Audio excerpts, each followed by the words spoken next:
Okay, the HR diagram, which stands for Hertzsprung-Russell, Ejnar Hertzsprung and Henry Russell.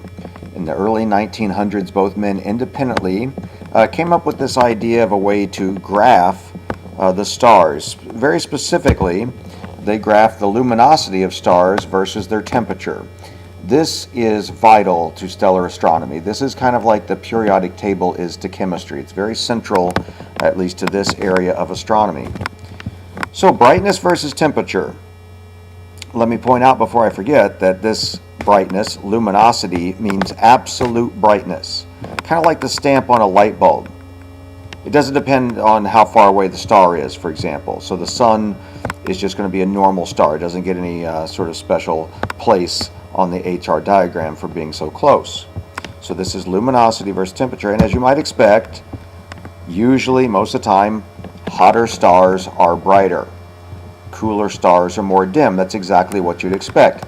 And all the stars that behave that way are on what we call the main sequence. Now you're going to see some HR diagrams in a moment, and the main sequence looks like a sliding board right down the middle. And it actually, if you follow the cursor there, it goes from very hot and bright stars up here right on down this way. That is the main sequence. That's where about 90-something% of stars are going to be found, including our sun. At the upper left, you have stars that are both hot and bright. We call those blue giants. Those are everybody's favorites. They look really beautiful in your backyard. Stars like Rigel and Spica that are both hot and bright. But I will say they are the least common type of star. They're the most rare kind of star, a blue giant star. By the way, you also notice that hot and bright is over here. Now the bright part shouldn't be surprising. Basically the bottom of the graph are dim stars, and then it gets brighter and brighter towards the top, exactly like you'd expect. But the temperature's backwards from what you'd expect. It actually goes from high temperatures here on the left towards cooler temperatures to the right. I have no idea why they decided to do it that way, but that's how it's done. So it actually ends up being kind of a sliding board from hot, bright stars. In the middle, you have stars like our sun that are of medium brightness and medium temperature. And then at the bottom right, at the bottom of the sliding board, you have the red dwarf stars. They sometimes don't seem too exciting. They're cool and dim, but they are the most common type of star out there. So keep that in mind.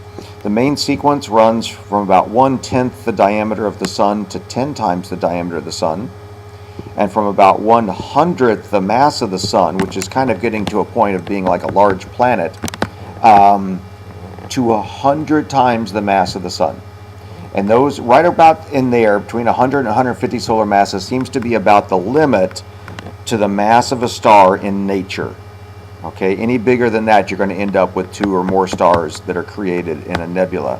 So that's about the limit on how big a star can be, how massive a star can be.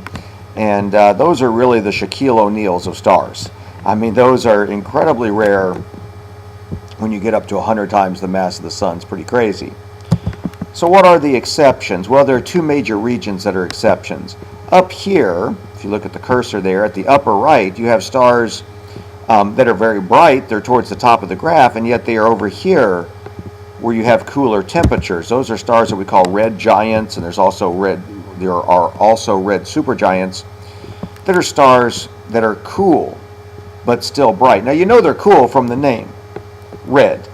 Okay, we know that cooler stars are more reddish. So red giants, you know that they're cool. So how can they be bright? Well, because they're big. They're really big. So a star like Betelgeuse is really bright in our sky because it is so large.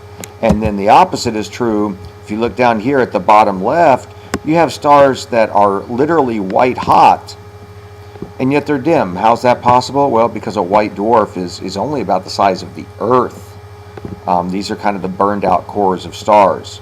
And so they would be really bright if they weren't so tiny. Let's take a look now at some HR diagrams. I just put a variety on here. Here's one that just shows the simple basic regions here. We have the main sequence, the big sliding board I talked about. And then you have the giants and the supergiants up here, and the white dwarfs down here. I like to sometimes say that the main sequence would be kind of like all people from the age of 5 to 65. So everybody except the very young preschool kids and then the retirement age folks. And that's what the giants and supergiants are really like retirement age stars, you might say. The white dwarfs are more like, I don't know, the nursing home or something. They're really old stars there. Let's take a look at another one here. This one's a little more complicated. Now they have not just the temperatures along the top here. Again, you notice from hot to cool to cooler. And then down here they have the spectral types, O, B, A, F, G, K, M. You can do absolute magnitude, which we've learned before. Remember, the smaller, the lower the magnitude, the brighter the star. Or you can do luminosity. This is where you actually compare the brightness to our sun. Our sun is a 1.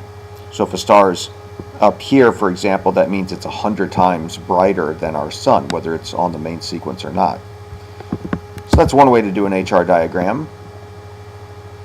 This one has some nice pictures. There you see the Pleiades cluster up here in kind of the blue giant area. Kind of neat.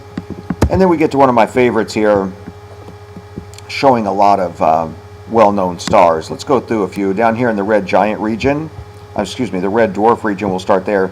You have Proxima Centauri, our closest neighbor other than the sun.